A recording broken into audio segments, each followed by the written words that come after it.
ஆண்டவராகிய இயேசு கிறிஸ்துவின் கிருபையும் சமாதானமும் உங்கள் அனைவரோடும் கூட என்றென்றைக்கும் இருக்கும். நான் உன்னை விட்டு விலகுவதும் இல்லை, உன்னை கைவிடுவதும் இல்லை என்று சொன்ன நமது ஆண்டவராகிய இயேசு கிறிஸ்து நம்முடனே கூட இருக்கிறார்.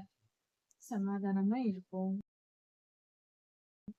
எசேக்கியேல் 16ஆம் அதிகாரம் 24ஆம் வசனம் முதல் 32ஆம் வசனம் வரை. இந்த வேத பகுதியில் இஸ்ரவேலர்கள் செய்த அக்கிரமங்களை கர்த்தர் சொல்லுகிறார். அவர்கள் என்னென்ன பாவம் செய்தார்கள், யார் யாரோடு பாவம் செய்தார்கள் என்று சொல்லப்பட்டிருக்கிறது. அதாவது கர்த்தர் இஸ்ரவேலர்கள் செய்த அந்நிய ஆராதனைகளையும் மற்ற தேசங்களோடு உடன்படிக்கை செய்ததையும் கர்த்தர் அருவருக்கிறார். எப்படி ஒரு மனைவியானவள் தன் கணவனுக்கு உண்மையாய் இல்லாமல் உத்தமமாய் நடக்காமல் பாவம் செய்தால் அவள் அருவருப்பாய் எண்ணப்படுவாளோ, அது போல கர்த்தர் தமக்கு உண்மையாய் இல்லாத இஸ்ரவேல் என்னும் கர்த்தருடைய ஜனங்களின் பாவங்களை சுட்டி காட்டுகிறார். அவர்கள் மற்ற இன ஜனங்களோடு சேர்ந்து கொண்டார்கள். கர்த்தர் சொல்லி இருந்தார், அந்நியர்களோடு கலவாதே. வேதம் சொல்லுகிறது, சங்கீத புஸ்தகத்திலும் கூட முதல் வசனமே சொல்லுகிறது, துன்மார்க்கருடைய ஆலோசனையில் நடவாமலும் பாவிகளுடைய வழியில் நில்லாமலும் பரியாசக்காரர் உட்காரும் இடத்தில் உட்காராமலும் கர்த்தருடைய வேதத்தில் இரவும் பகலும் தியானமாயிருக்கிற மனிதன் பாக்கியவான், அவன் பெரிதாய் ஆசீர்வதிக்கப்படுவான் என்று சொல்லப்பட்டிருக்கிறது. நாம் கவனிக்க வேண்டிய முக்கியமான காரியம் என்னவென்றால்,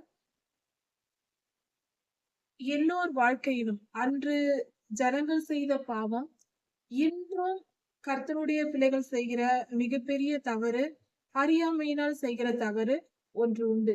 அது என்னவென்றால் அந்நியரோடு கலப்பது. வாய்க்காலில் நல்ல தண்ணீர் ஓடிக்கொண்டிருக்கும் போது சேரான சகதி நீரை அதில் விட்டால் அந்த தண்ணீர் முழுவதும் கெட்டு போகும்.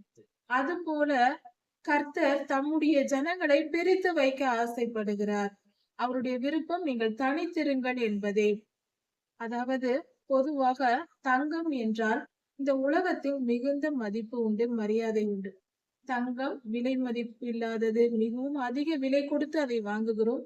உலகத்தில் எல்லா தேசத்தாரும் தங்கத்தை விரும்புகிறவர்களாக பெரும்பாலும் இருக்கிறார்கள். அப்படிதான் தங்கம் என்பது எல்லோரும் ஆசைப்பட்டு விரும்பி சேகரித்து வைக்கும் ஒரு பொருளாக இருக்கிறது. அணிகலன்களாகவும் பயன்படுத்துகிறோம். இப்படிப்பட்ட ஒரு சூழ்நிலை இருக்கிறது. தங்கத்தை குறித்து விஞ்ஞானத்தின்படி நாம் ஆராய்ந்து பார்த்தால் ஒரு காரியத்தை சொல்லுவார்கள். தங்கமானது எத்தனை வருடங்கள் ஆனாலும் அது நிறம் மாறாது. இரும்பு காற்றில் படும்போது துருப்பிடித்து வீணாய் போய்விடும். மற்ற உலோகங்கள் நிறம் மாறும், குணம் மாறும், ஏதாவது மாறிவிடும். ஆனால் தங்கம் மட்டும் அப்படியே இருக்கும். அதன் நிறம் கொஞ்சமும் மாறாது. இது எப்படி நடக்கிறது? தங்கம் மட்டும் நிறம் மாறாமலும் கெட்டு போகாமலும் அப்படியே இருப்பதற்கு காரணம் என்ன என்றால், தங்கத்தின் தனித்தன்மை என்னவென்றால் அதனுடைய குணம் எந்த உலோகத்தோடும் சேராது, எந்த ஒரு பொருளோடும் வினை பொருளோடும் சேராது. காற்றில் ஆக்சிஜனோடு வினை புரியாது, மற்ற காற்றுகளோடு வினை புரியாது. மற்ற தண்ணீரில் இரும்பை போட்டு வைத்தால் துருப்பிடித்து அந்த ஆக்சிஜனும் இந்த இரும்பும் சேர்ந்து இரும்பு ஆக்சைடு உருவாகிவிடும். துரு என்று நாம் சொல்லுவோம். ஆனால் தங்கத்தை தண்ணீரில் போட்டாலும் அது எந்தவித மாற்றமும் ஏற்படாது, அது கெட்டு போகாது. அதுதான் தங்கத்தின் உயர்வுக்கும் தனித்தன்மைக்கும் காரணம். அது இவ்வளவு உலகத்தால் போற்றப்படுவதற்கு காரணமே அதுதான் காரணம். அதாவது அதன் தனித்தன்மை, ஏதோடும் சேராதிருப்பது. கர்த்தருடைய பிள்ளைகளும் இந்த தங்கத்தை போல் நாம் இருக்க வேண்டும். மற்ற எந்த விஷயத்தோடும் வினை புரியக்கூடாது. ஒரு இரும்பு பெட்டியில் தங்கத்தை வைத்தாலும் தங்கமும் இரும்பும் ஒன்றோடொன்று கலவாது. அது போல நாமும் நம் சமுதாயத்தில் பல இன மக்களோடு வாழ்ந்தாலும் மனதளவில் நாம் யாரோடும் இணைந்திருக்க கூடாது. அந்நியர்களோடு. கர்த்தருடைய பிள்ளைகள் ஒருவருக்கொருவர் ஒற்றுமையாக வாழ வேண்டும். ஆனால் மற்றவர்களோடு, கர்த்தரை அறியாத மக்களோடு ஒற்றுமையாய் நாம் ஒன்று சேர்ந்து உடன்படிக்கை செய்து வாழக்கூடாது. இதன் பொருள் என்னவென்றால், அந்நிய ஜனங்களோடு சேரும் போது இஸ்ரவேலர்கள் இதை செய்தார்கள். எகிப்தியர்களோடு, பெலிஸ்தர்களோடு, கல்தையர் என்னும் பாபிலோனியர்களோடு இப்படியாக அந்நியரோடு இவர்கள் சம்பந்தம் கலந்தார்கள். பெண் கொடுப்பது, பெண் எடுப்பது என்று செய்தார்கள். மேலும் இவர்கள் அவர்களோடு பேசியது, பழகியது, உறவினர்களாக நாம் மாறியது, அவர்களோடு சேர்ந்து வாழவும் தொடங்கினார்கள். இதனால் என்ன ஆகும்? இது ஏன் தவறு என்று கர்த்தர் சொல்லுகிறார் என்றால், சாதாரணமாக மனிதர்களின் இயல்பு ஒருவருக்கொருவர் மாறுவோம். பேசும் போதே மனம் மாறும். அதே போல 2 பேர் நண்பர்கள் இருந்தால் கூட ஒருவருக்கொருவர் மாறுவார்கள். இவர்கள் சொல்வதை அவர்கள் கேட்பார்கள், அவர்கள் சொல்வதை இவர்கள் கேட்பார்கள்.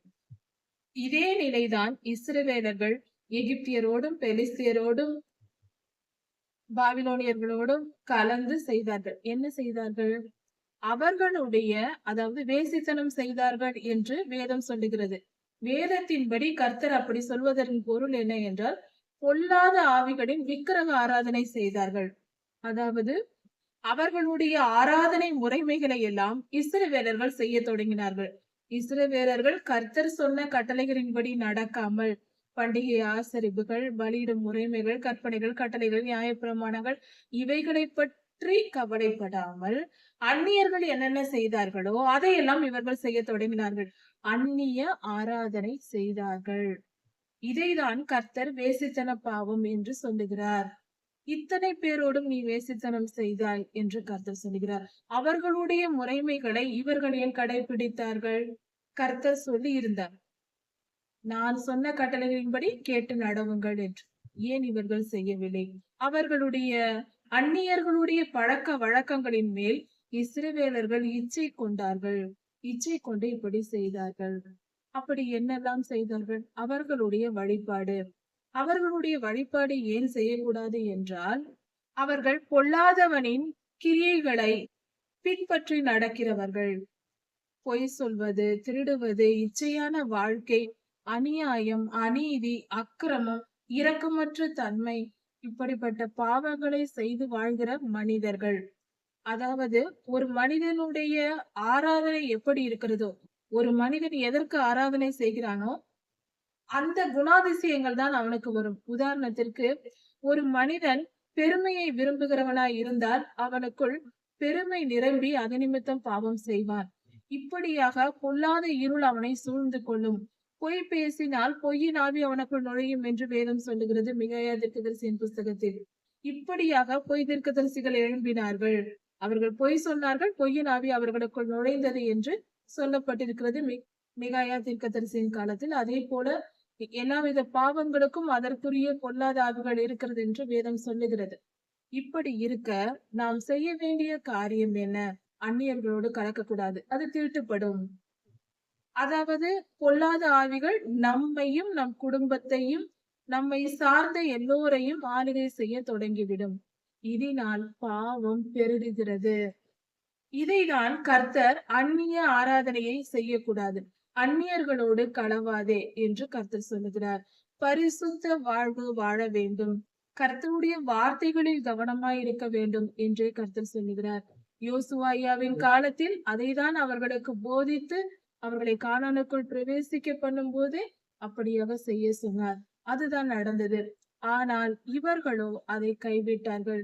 நியாய பிரமாணத்தையும் கற்பனைகளையும் கட்டளைகளையும் மறந்து போய் அவர்கள் விருப்பத்திற்கு ஏற்றபடி அவர்கள் வாழத் தொடங்கினார்கள். சாதாரணமாக இருவர் நண்பர்களாய் இருக்கும்போது, அந்நியர்களோடு இஸ்ரவேலர்கள் கலந்திருக்கும் போது, இன்றைய காலகட்டத்தில் கர்த்தருடைய ஜனங்கள் அந்நியர்களோடு சேரும் பொழுது அவர்களுடைய திருவிழாக்கள், பண்டிகைகள், திருமண நாட்கள், திருமணங்கள், இப்படி ஒரு காரியத்திலும் நாமும் சேர்ந்து அவர்களோடு கலந்து கொள்கிறோம். இதனால் என்ன நடக்கிறது? இதனால் அவர்களுடைய வழிபாடுகளில் நமக்கு பங்கு வந்து விடுகிறது.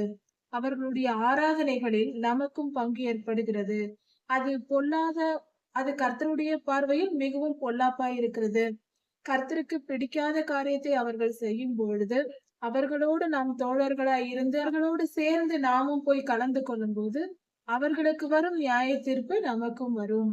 கர்த்தர் அவர்களோடு சேர்ந்தால் அவர்களுக்கு தரும் சாபத்தையும் நியாய தீர்ப்புகளையும் நமக்கும் வந்து சேரும்படி தருவார். ஏனென்றால் கர்த்தர் பாரபட்சம் இல்லாதவர். அவர்கள் அறியாதவர்கள் செய்கிற பாவத்தை அறிந்தவர்களும் சேர்த்து பங்கு கொள்வது போல் ஆகிறது. அதனால்தான் கர்த்தர் அந்நியரோடு கலக்காதிருங்கள் என்று சொன்னார். ஆனால் இவர்களோ எகிப்தியர்களோடு உடன்படிக்கை செய்தார்கள். எகிப்து தேசத்தோடு உடன்படிக்கை செய்து கொண்டு பெலிஸ்தரோடு, கல்தையரோடு, கானானியர்களின் பழக்க வழக்கங்கள் பாபிலோன் வரைக்கும் எட்டியதாம். அந்த அளவுக்கு வேசித்தனம் செய்தார்கள் என்று சொல்லப்படுகிறது. இச்சையில் தொடங்கி கர்த்தர் சொல்லுகிற வேசித்தன பாவம் என்பது அது விக்கிரக ஆராதனையா இருக்கிறது. தெருவெங்கும் மேடைகளை கட்டி பொல்லாதவனுக்கு ஆராதனை செய்தார்கள். இது நிமித்தம் அவர்கள் கர்த்தருடைய நியாய தீர்ப்பை பெறுவதற்கு ஏதுவானார்கள். உன் வீதிகள் தோறும் மேடைகளை உண்டாக்கி இப்படிப்பட்ட பாவத்தை செய்தாய் என்று சொல்லுகிறார். இஸ்ரவேலரை குறித்து கர்த்தர் சொல்லுகிறது. பருமனான, அதாவது மிகவும் கர்வமாக திமிர் பிடித்தவர்களாக இருந்த எகிப்தியர்களோடு அவர்களோடு சேர்ந்து நீ அநேகம் பாவங்களை செய்தாய். எகிப்திலிருந்துதான் கர்த்தர் அந்த பழக்க வழக்கத்திலிருந்து மீட்டு கொண்டு வனாந்திர பயணத்தில் சுத்திகரித்து கானானுக்குள் பிரவேசிக்க பண்ணினார். இவர்கள் மீண்டுமாக எகிப்தியரோடு கலந்திருக்கிறார்கள். அவர்கள் பழக்க வழக்கங்களை ஏற்றுக்கொண்டு அவர்களுடைய ஆராதனைகளை மீண்டுமாக எதை கர்த்தர் மறக்கடித்தாரோ அதையே மீண்டும் போய் அதை செய்திருக்கிறார்கள். இது நிமித்தமே கர்த்தர் அவர்கள் மேல் கோபம் கொண்டு மகா உக்கிரமாய் அவர்களை நியாயம் தீர்க்கிறார். கோபமாக அல்ல, மகா உக்கிரமாய் நியாயம் தீர்க்கிறார். அது எப்படிப்பட்ட நியாய தீர்ப்பா இருக்கிறது? மகா பயங்கரமானதா இருக்கிறது, ஜீரணிக்க முடியாததா இருக்கிறது. அப்படிப்பட்ட நியாய தீர்ப்பு வந்த பின்பு அவரை நோக்கி கர்த்தாவே கர்த்தாவே என்றால் அவர் திரும்பி கூட பார்க்க மாட்டார் கர்த்தர். இப்படிதான் இஸ்ரவேலருக்கு நடந்தது. அவர்கள் என்னிடத்தில் எந்த கிருபையும் அவர்கள் பெறுவதில்லை என்றே சொல்லிவிட்டார். அவர்கள் அக்கிரமங்கள் நீங்க அவர்கள் செய்த பாவத்திற்கு தக்க தண்டனையை கொடுத்து அவர்களை கர்த்தர் சுத்திகரிக்கிறார். சுத்திகரித்த பின்பு நான் அவர்கள் மேல் நான் நேசிப்பேன், அடுத்த சந்ததியை நான் ஆசீர்வதிப்பேன் என்று கர்த்தர் சொல்லுகிறார்.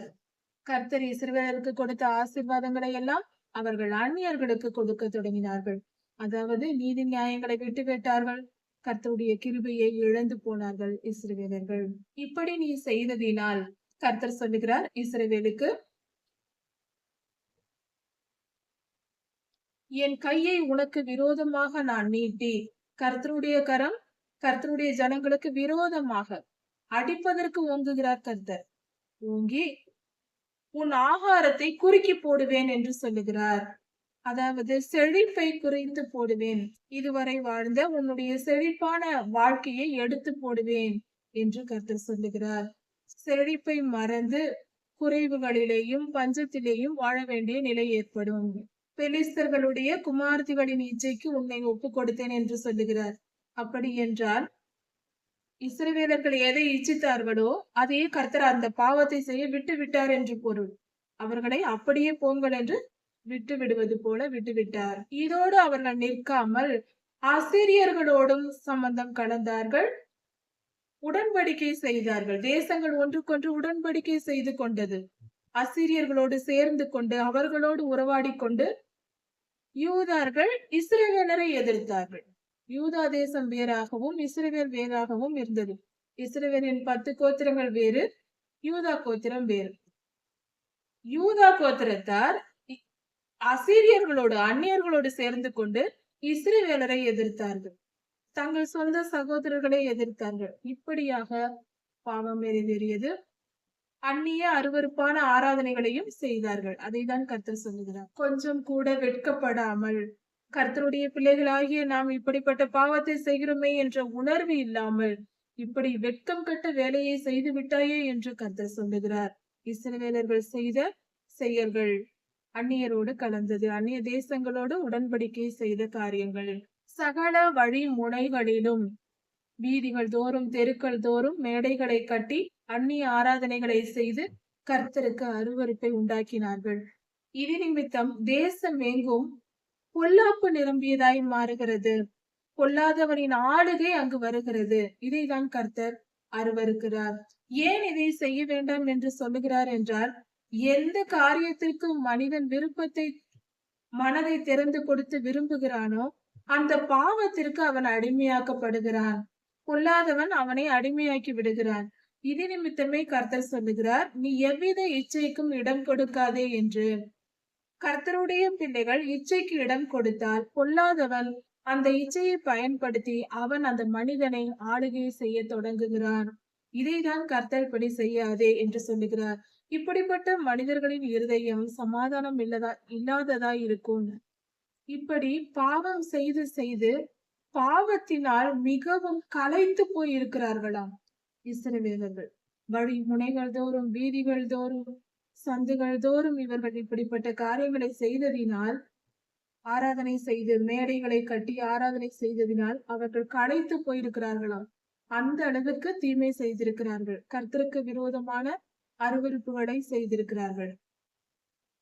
கர்த்தர் இவர்களை எப்படிப்பட்ட ஒரு காரியத்தை சொல்லுகிறார் என்றால், நீ பணயத்தை அலட்சியம் பண்ணுகிறதினால், அதாவது பாவம் செய்கிறவர்கள் பணத்தை பெற்றுக்கொண்டு எவ்வித பாவமாய் இருந்தாலும் பணத்திற்காக பாவம் செய்வார்கள். அது எந்தவித குற்றங்களாய் இருந்தாலும், திருடுவது, லஞ்சம் வாங்குவது, எந்தவித ஒழுக்கக்கேடான காரியங்கள் எதிலாயிருந்தாலும் பாவம் செய்கிறவர்கள் பணத்தை வாங்கி கொண்டு அந்த பணத்திற்காக, பணம் சம்பாதிப்பதற்காக, பணத்தின் மேல் உள்ள இச்சையினால் பாவம் செய்வார்கள். இதை நாம் கேள்விப்பட்டிருப்போம்.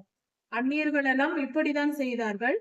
அந்நிய ஜனங்கள், சோதோமியர்கள் முதற்கொண்டு இப்படி இருந்தார்கள் என்று வேதம் சொல்லுகிறது. கர்த்தரே சொல்லுகிறார், தவறு செய்கிறவர்கள் பணத்தை வாங்கி கொண்டு அந்த பணத்திற்காக தவறு செய்வார்கள், பாவம் செய்வார்கள். ஆனால் நீயோ பணத்தையும் கொடுத்து நீ பாவம் செய்கிறாய் என்று கர்த்தர் சொல்லுகிறார். அப்படி என்றால் இஸ்ரவேல் தேசம் அந்நிய தேசங்களோடு உடன்படிக்கை செய்து அவர்களுக்கு சலுகைகளை கொடுத்து அவர்களோடு ஒன்றிணைந்திருக்கிறது. இது எதற்காக? கர்த்தர் எப்பொழுதும் தனித்திரு என்று சொன்னால் தனித்திருக்க வேண்டும். அந்நியர்களுக்கு சேவை செய்து அவர்களோடு உறவாட வேண்டிய அவசியம் என்ன? இதைதான் கர்த்தர் சொல்லுகிறார். கர்த்தருக்கு அருவருப்பான செயல். இப்படி செய்கிறவர்கள் தங்களை தாங்களே உணராதிருக்கிறார்கள். தாங்கள் என்ன செய்கிறோம் என்பது அவர்களுக்கே தெரியாது. அவர்களுடைய இருதயம் அவ்வளவாய் இருள் சூழ்ந்து இருக்கிறது.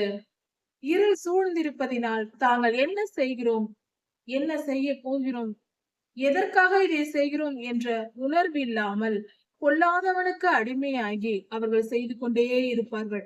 ஏனென்றால் பொல்லாத ஆவிகள் அந்த மனிதனை அடிமைப்படுத்திவிடும். அதனால் அந்நியர் அடுத்தவர் சொல்லுவதை, அந்நியர்கள் பொல்லாதவனின் பிடியில் இருக்கிறவர்கள் என்ன சொல்லுகிறார்களோ அதை இவர்கள் கேட்டுக்கொண்டே இருப்பார்கள். இவர்களுக்கே தெரியாது ஏன் இதை நாம் செய்கிறோம் என்று. இப்படிப்பட்ட நிலை உருவாகும். இதைதான் கர்த்தர், நீ அந்நியருக்கு அடிமையாகாதே என்று சொல்லுகிறார்.